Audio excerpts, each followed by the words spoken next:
로마서 3장 1절과 2절만 읽겠습니다. 같이 읽겠습니다. 로마서 3장 1절과 2절만 같이 읽겠습니다.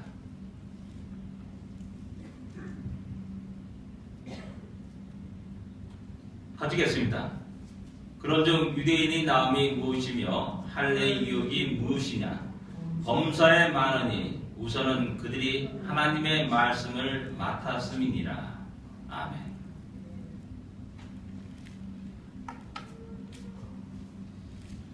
어제 오토쇼에 가가지고 50만 불짜리 차를 보니까 다른 거 눈에 안 들어와요. 진짜 이게 눈이 병든 한참 병들더라고요. 그냥 BMW나 벤츠도 그냥 평범한 차가 좋아요. 그러다 현대차를 보게 되면 너무 쳐다보는 겁니다. 우리 이게 눈이 너무나 높아지면 안 되겠다 싶더라고요. 그리고 여러분들 뭐 해마다 이렇게 2월달에 이렇게 있는 오토쇼 한 번쯤 가볼 만해요. 그리고 한 몇 분 정도는 이렇게 같이 함께 가족과 함께 갈 수 있으면 참 좋겠습니다. 도전이 되고 자극이 되고 또 많은 것을 느끼게 되고 배우게 되는 것 같습니다. 또 하나님께서 우리에게 그런 귀한 이 지역에 이렇게 그런 귀한 기회를 주셨으니까 우리가 잘 활용할 수 있기를 또 원합니다. 늘 얘기하지만은 저는 진짜 공짜입니다.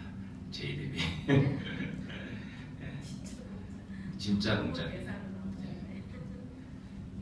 오늘 사도 바울은 3장에서 3장 1절에서 유대인의 나음이 무엇이냐라고 질문을 합니다. 근데 이런 질문이 나오게 된 배경이 있습니다. 우리는 로마서 1장에서 여러분들 보면은 아들에 관하여서 라고 말하면서 아들에 관한 그 복음을 사도 바울이 이야기하기 시작합니다. 그리고 그 복음에는 구원하는 놀라운 능력이 있다는 사실을 분명히 말씀합니다. 그리고 그 속에 하나님의 의가 나타나서 사람이 살아가는 모든 것이 오직 믿음으로 살아간다는 사실을 1장 전반부에 이야기를 합니다. 그리고 이어서 인간의 죄악에 대해서, 죄에 대해서 쭉 이야기를 하게 됩니다. 왜 이것이 중요하냐? 복음의 놀라운 기쁨과 감격을 바르게 알려면은 우리 인간이 처한 현실이 어떠한 현실인지를 또한 바로 알 필요가 있다는 사실입니다. 그래서 우리 인간은 의인이 아니라 하나님 무서운 진노 아래에 있는 죄인이고 심판하는 바다 멸망당할 수밖에 없는 그 죄인임을 갖다가 이야기합니다. 여러분들이 감기에서 나은 것하고 말기암 환자가 생명을 얻고 다시 회복되어서 나은 것하고 그 기쁨이 어떻겠습니까? 비교할 수 없지 않습니까? 마찬가지로 우리가 어떤 존재인가, 또한 내가 어떤 처지에 놓여 있는가를 알고 하나님의 복음, 또 하나님의 놀라운 구원을 경험하는 것은 이것은 엄청난 환희와 감격, 흥분이라 말할 수가 있는 겁니다. 그렇기 때문에 사도 바울은 인간의 죄에 대해서 이야기를 합니다. 그리고 나서 2장에 넘어오면서 이제 그런 인간의 죄에 있어서 절대 누구의 어떤 차등이 있을 수 없다라고 말하면서 헬라인이나 유대인이나 다 동일하게 죄 아래 있다는 사실을 말씀합니다. 그뿐만 아니라 율법이 있는 자나 없는 자나 다 동일하게 죄악 가운데 있는 자들이다. 할례 받는 자나 무할례자나 또 역시 마찬가지 똑같다라고 이렇게 말하면서 하나님을 그들은 다 모독하고 있고 하나님을 거역하고 있고 온갖 살인과 분쟁과 시기와 질투와 악독과 그런 죄악들이 그들 안에 있다는 사실을 이야기합니다. 그래서 유대인들 하여금 말합니다. 표면적 유대인이 유대인이 아니다. 표면적 할례가 아니다. 이민족 유대인이 유대인이요 할례는 마음이 할지니라 라고 말합니다. 그럼 이런 말을 듣게 되면 그 다음에 질문이 뭡니까? 그러면 유대인이 나음이 무엇이냐라는 질문이 자연스럽게 나오게 되는 겁니다. 그래서 사도 바울 3장 1절에 유대인의 나음이 무엇인가 라면서 질문하고 그에 대한 답을 하고 있다는 사실입니다. 이 질문은 오늘날 어쩌면 우리 기독교 가정, 어떤 이렇게 말하는 그 가정에서 태어나서 자란 사람, 그 사람의 유익이 무엇인가라는 그런 질문이라고 말할 수 있습니다. 또 어떻게 보면 인도라든지 그런 힌두교, 무슬림 국가에 태어난 게 아니라 이런 기독교 문명의 미국에서 태어난 그런 유익이 무엇인가라는 그런 질문이라고 말할 수가 있습니다. 우리는 이런 우리가 살아가면서 내가 크리스찬인가, 또한 크리스찬이라는 것에 대해서, 또한 우리 가정이 삼대째 예수를 믿는다는 것에 대해서 얼마나 유익을 누리고 또한 느끼고 살아가느냐라는 겁니다. 많은 사람들이 또 많은 모태 신앙인들이 이야기를 합니다. 아버지 어머니에 대해서 이야기를 할 때 그 딱 떠오르는 그런 이미지가 무엇이냐? 좀 답답하다라는 그런 이미지를 갖게 된다는 거죠. 맨날 주일날 알아서 예배드려라, 맨날 성경 읽어라, 기도하라. 너 돈 벌었냐? 왜 시급도 안 하냐? 빵꾸 때리면서 맨날 이렇게 이야기하고. 그러니까 젊은이로서 참 답답함을 느낄 때가 많은 것 같습니다. 그리고 좀 더 자유롭게 살기를 원하고 그런 답답함에서 탈출하고 싶은 것이 어쩌면 대부분 어떤 모태 신앙인들의 그런 모습이 아닌가라는 그런 생각도 하게 됩니다. 실제 어떤 한국의 유명한 어떤 프로를 갖다가 진행하는 MC 가운데 목사의 아들이 있더라고요. 그분의 어떤 글을 이렇게 그림 같은 어떻게 듣는 소식이 뭐냐면, 당신 아버지 이야기하면서 당신 아버지는 참 일반 노래 부르는 것 이런 것들도 굉장히 엄격하게 금지였다라고 말하면서 자신은 가수로서 또 유명한 작곡가로서 활동하는데 그런 얘기를 하면서 참 답답했다라는 그런 식의 이야기를 하는 것을 제가 한번 언뜻 들은 적이 있습니다. 예, 그렇습니다. 이렇게 말하는 대부분의 사람들은 내가 크리스찬이라는 것, 내 자신이 유대인이라는 것, 그런 것에 대한 유익을 누리지 못하는 사람, 모르는 사람, 어쩌면 지금 현재 누리고 있지만은 그에 대해서 알지 못하고 느끼지 못하는 그런 사람일 수 있다는 사실입니다. 우리는 얼마나 우리가 지금 현재 예배 드린다는 것에 대해서, 이렇게 찬양 드리고 또 함께 만나서 교제한다는 것에 대해서 우리는 얼마나 그 유익을 누리고 있고 기뻐하고 감사하냐는 겁니다. 어쩌면 이렇게 내가 유대인으로 태어났다는 것이 참으로 불행이다 라고 생각하는 것은 아마 어쩌면 이 시대에 어쩌면 대부분이 어쩌면 유대인일 수도 있습니다. 왜냐? 유대인의 역사를 보게 되면 그들의 역사는 너무나 고난의 역사였습니다.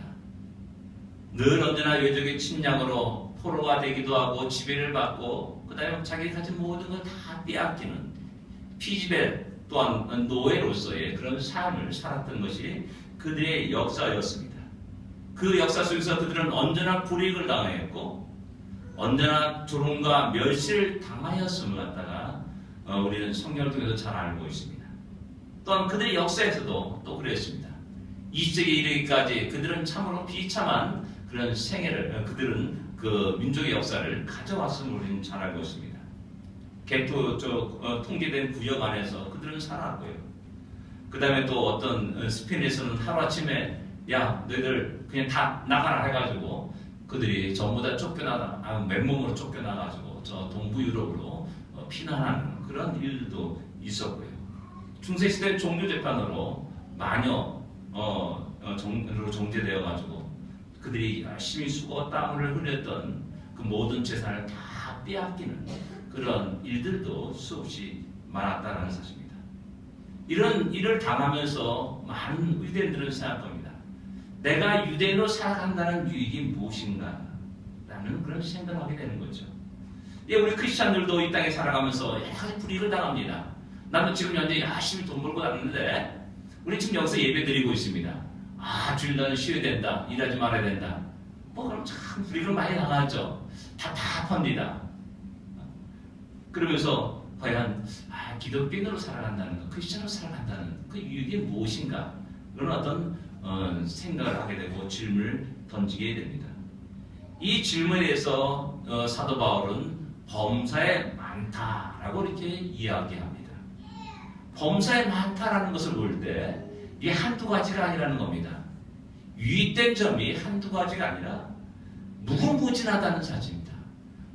모든 일 속에, 대부분 일 속에 많은 유익이 있다는 사실을 이야기하고 있습니다. 이스라엘 역사가 그것을 증명하고 있습니다. 그들의 역사 속에는 하나님의 놀라운 구원의 역사가 들어 있었습니다. 출애굽이 그러하였습니다. 그들이 수백 년 동안 애굽에서 종사 노예 생활을 하다가 너무나 고통스럽게 와서 하나님께 부르짖습니다. 그때 하나님은 그들을 구원하십니다. 그들의 광야 생활이 또한 그러했음을 우리는 잘 알고 있습니다. 그들이 준비한 것을 가지고는 얼마나 생활할 수가 없었습니다. 물이 출애굽한 이후에 한 일주일 만에, 일주일 정도 됐을 때 뭐 다 동나가지고 물이 없어 허덕이고 야 우리 다시 돌아가자 뭐 이런 식의 어떤 불평과 엉망들이 그들 앞에 일어났습니다. 그런데 하나님은 쓴 물을 단물로 바뀌십니다. 그들이 식량이 없을 때 그들에게 만나를 내리십니다. 그들이 고기를 먹고 싶었을 때 그들에게 메추라기를 쏟아 부어주십니다.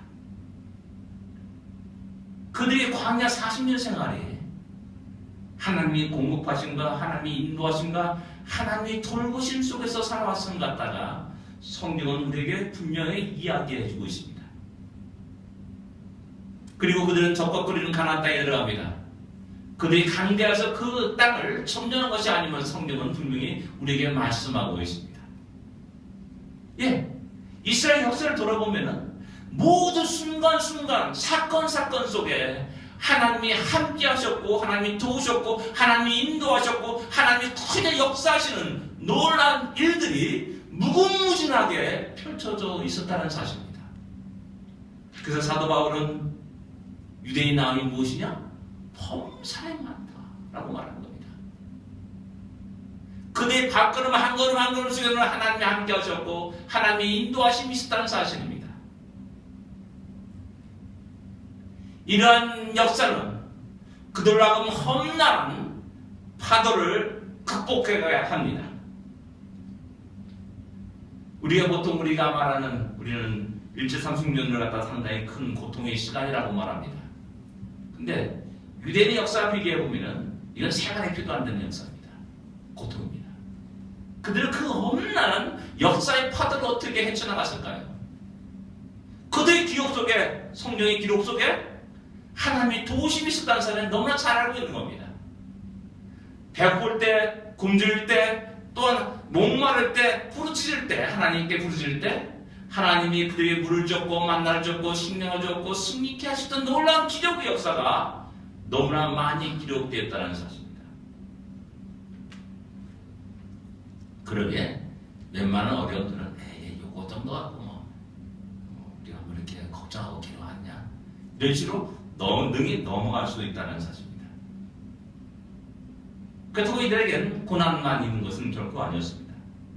놀라운 반전과 감격, 흥분이 언제나 함께 공존했습니다. 홍해에서 앞에는 바다가 있었고 뒤에서는 애국 군대가 쫓아옵니다. 완전히 도관에 등지였습니다. 그들은 살 길이 없었습니다. 100% 절대 절망의 상황이었습니다. 그러나 그들이 눈앞에 홍해가 갈라집니다. 그리고 그들이 그 길을 걸어갑니다. 그리고 애국군대가 쫓아왔는데 그 홍해가 다시 합쳐지면서 애국군대 모든 이들이 다 수장되는 놀라운 역사가 일어납니다.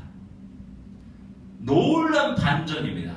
놀라운 승리입니다. 이 기억이 이스라엘 모든 사람들에게 생생히 남아있는 겁니다. 마치 야구에서 9회 말 투아웃에 역전 홈런을 통해서 그 경기가 뒤집어지는 놀라운 경험들이 수없이 많은 겁니다. 예, 저도 그 기억이 있습니다. 제가 다니는 학교가 구회 말 투아웃까지 1대5로 치고 있었어요. 근데 구회 말 투아웃부터 2루타가 3번 딱 나오는 겁니다. 그래서 딱 2대1로 역전하면서 그 경기가 다 끝나더라고요. 아직도 기억이 납니다. 그 흥분과 감격이 유대인이라면 모든 유대인들에게 다 기억에 있는 겁니다.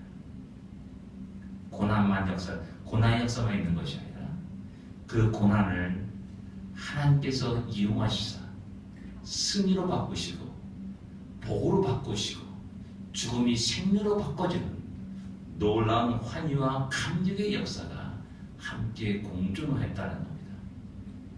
그 모든 것을 유대인들은 경험하였고 유대인들은 누리고 있었고 누리는 자들이라는 사실입니다. 그래서 모압 평지에서 모세는 이스라엘 모든 백성들의 이야기합니다. 이스라엘이여 너는 행복자로다. 이스라엘이여 너는 행복자로다.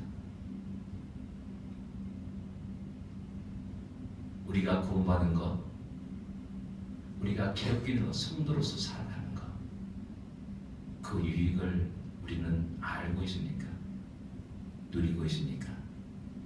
그 유익을 알고 우리는 기뻐하며 감사하며 하나님께 영광을 돌리는 자들이냐라는 겁니다.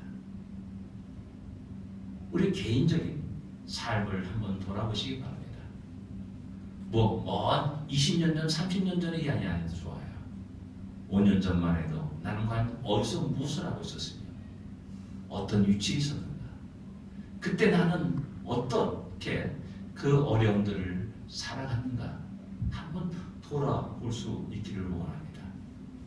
돌아볼 때마다 우리는 변함없는 것, 고백할 수 없는 것, 그것은 그 어려움 속에, 그 아픔 속에, 그 탄식 속에, 그 눈물 속에 하나님이 함께 하셨다는 그 사실입니다. 이것이 바로 우리 모든 성도들이 마땅히 알아야 될 유익입니다. 우리 모든 성도들이 누려야 될 유익입니다. 그 하나님이 여전히 오늘 우리와 함께 하시고 앞으로도 영원토록 우리와 함께 하시겠다고 약속하십니다. 나의 약속이 아니라 우리 약속이 인간의 약속이 아닙니다. 전능하신 하나님이 약속하시는 겁니다. 변함없습니다. 변함없으신 하나님이 우리에게 약속하신 겁니다. 우리가 그 유익을 마음껏 누릴 수 있는 자들이 되어야 됩니다. 그리고 그 유익에 대해서 우리가 기뻐하며 감사할 수 있는 자들이 되어야 됩니다. 그래서 이어서 말하기를 그 유익 가운데 가장 중요한 것, 가장 큰 것, 그것은 바로 유대인들은 하나님의 말씀을 맡았다라는 겁니다. 하나님의 말씀을 맡았다. 그것은 바로 하나님께서 그 성경을 유대인들에게 맡기셨다라는 겁니다.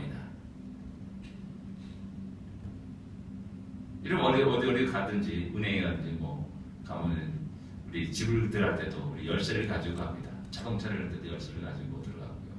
그 다음에 시동차 가지고 움직일 때도 우리 키를 탁 꽂고 착 불어넣어서 달려갑니다.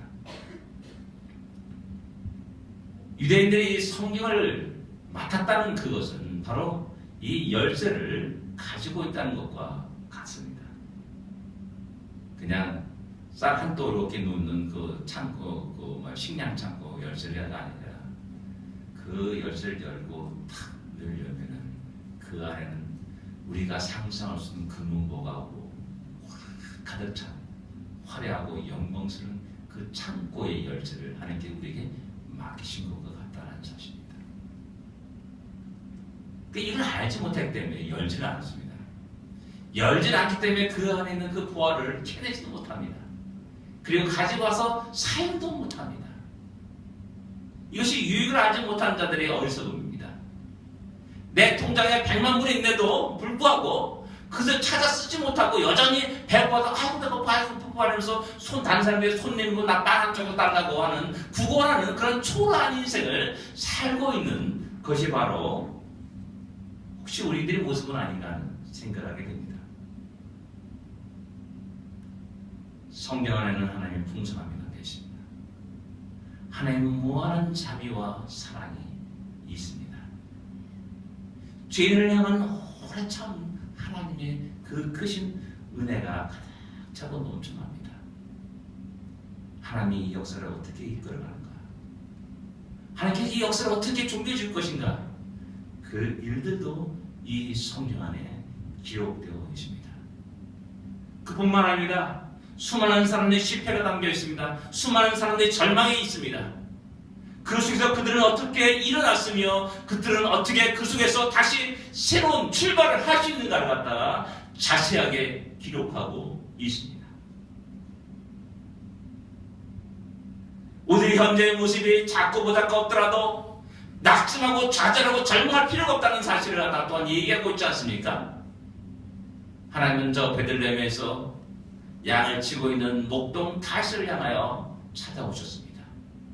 그리고 그에게 기름을 붓습니다. 그리고 이스라엘 역사의 가장 찬란한 역사의 페이지를 열게 하십니다. 하나님이 행하신 일입니다. 그 모든 기록이 다 이 성경 안에 기록되어 있습니다. 그렇게 그것을 열고 들어가는 자는, 그것을 펼쳐 읽는 자들은 그 안에는 하나님의 놀라운 역사를 갖다가 경험할 수가 있는 겁니다. 아까 말했듯이 많은 우리 크리스찬 가정에서 태어나서 자란 우리 자녀들이 우리 아버지는 너무 갑갑해, 부시대적이야, 참 몰라, 세상을 몰라, 뭐 이런 식의 답답함을 토로할 때도 있고요. 대화가 안 통한다라고 말할 때도 있고요.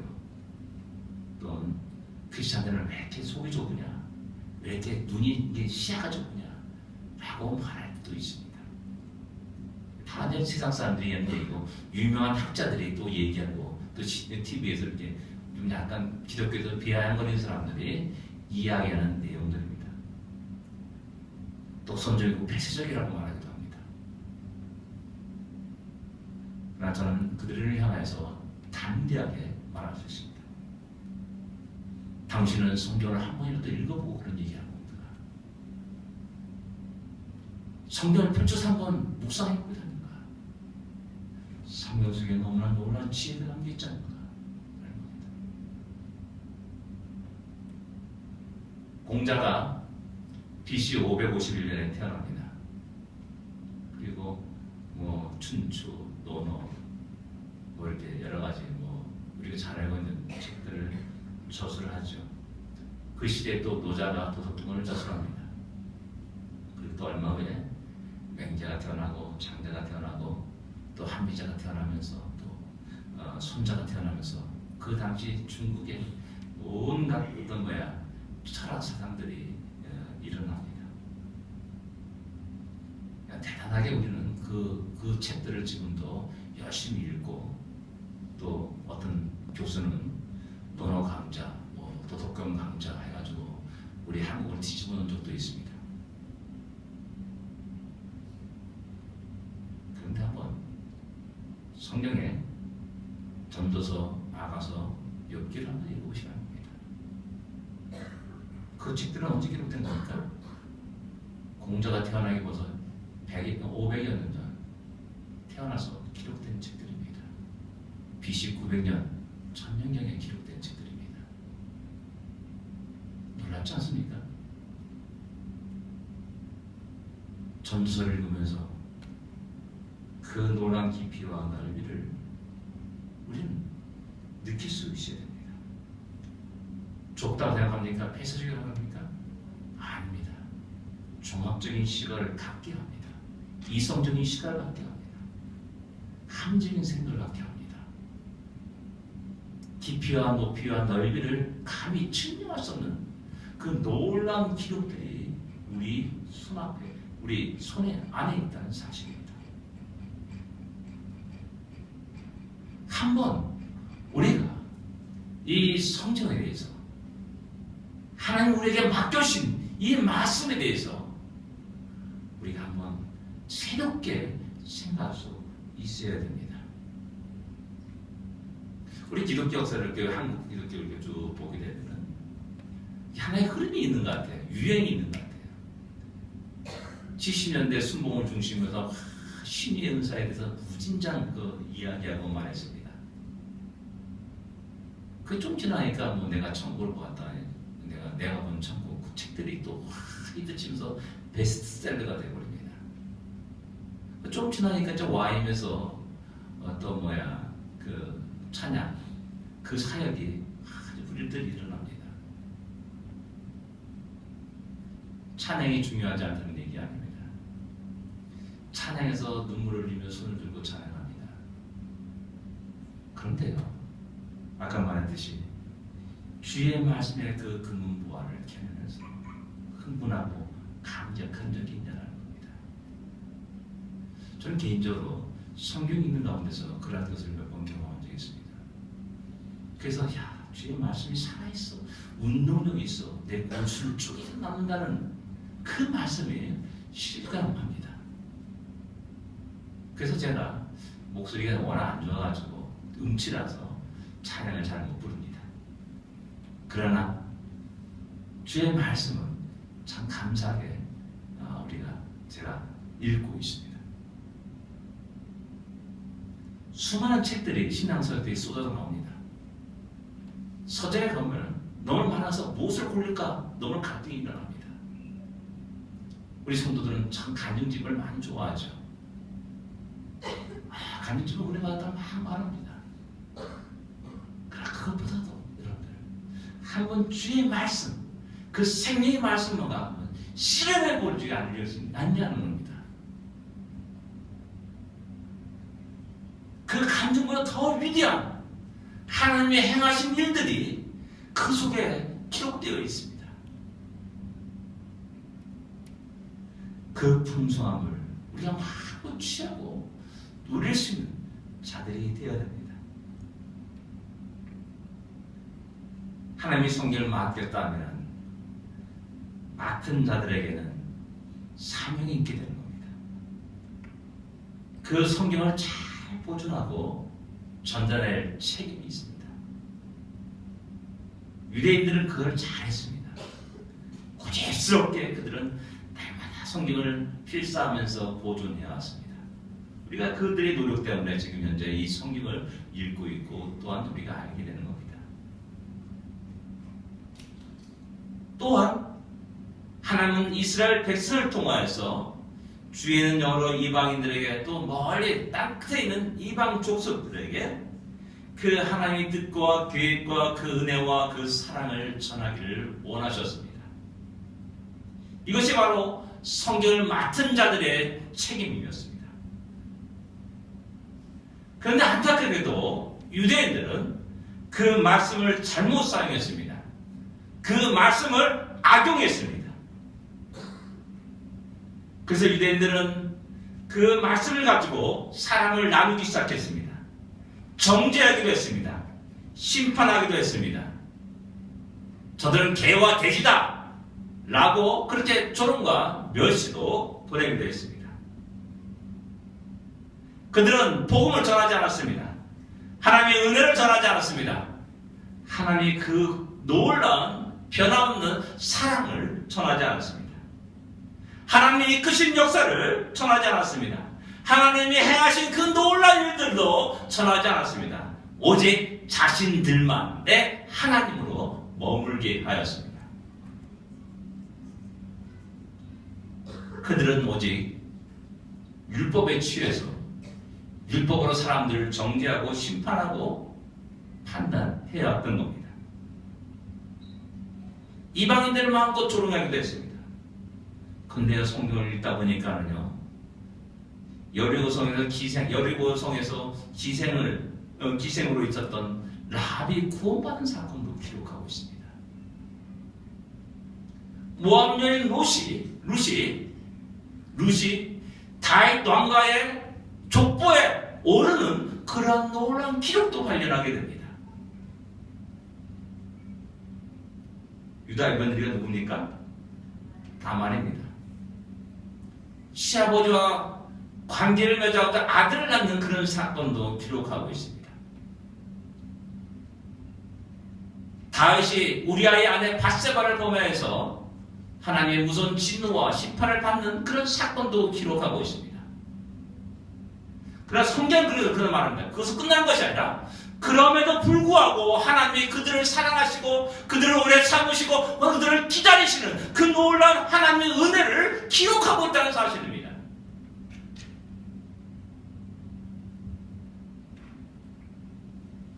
그러나 유대인들은 그것을 말하지 않습니다. 그것을 전하지 않습니다. 하나님이 하신 그 놀라운 구원의 역사를 전하지 않습니다. 그들은 성경을 맡았습니다. 성경을 너무나 잘 알고 있습니다. 그 속에서 하나님이 그들에게 전하고자 하는 그 메시지를 전하지 않는 그런 어리석은 잘못들을 범하게 되는 겁니다. 이것이 단지 그들만의 잘못이고 그들이 죄악이 끝이십니까? 오늘을 살아가는 우리 크리스찬들의 죄일 수도 있고 잘못일 수도 있습니다. 우리 교회의 잘못일 수도 있습니다. 우리는 얼마나 그 하나님의 말씀에 깊이 들어가고 있습니까? 묵상하고 있습니까? 얼마나 그 하나님의 말씀을 잘 알고 있습니까? 얼마나 그 속에 있는 하나님의 은혜를 우리가 즐거워하며 기뻐하며 전하고 있습니까? 우리 교회는 얼마나 그 하나님의 복음을, 그 생명의 말씀을 증거하고 있냐라는 겁니다. 그렇지 못한다면 우리는 유대인과 조금도 다를 바 없다는 사실입니다. 하나님 우리에게 그 놀라운 말씀을, 그 열쇠를 주셨는데 안타깝게도 우리는 그걸 열어보지도 않고 들어가고자 하는 자들을 막는 그런 어리석은 자들은 아닌가 하는 그런 생각을 하게 됩니다. 이런 모습은 하나님 앞에 너무나 엄청난 죄를 짓는 것이라는 사실입니다. 사랑하는 성도 여러분, 유대인이 무엇이뇨? 범사에 맞습니다. 우리 크리스찬들의 유익이 무엇입니까? 우리가 온전히 신앙의 가정으로 서가는 그런 유익이 무엇입니까? 그 자녀들의 유익이 무엇이겠습니까? 너무나 많습니다. 그러나 그 무엇보다도 하나님은 오늘 우리에게 복음을 맡기셨습니다. 생명의 말씀을 우리에게 맡기셨다는 사실을 우리는 한시도 잊어서는 안 됩니다.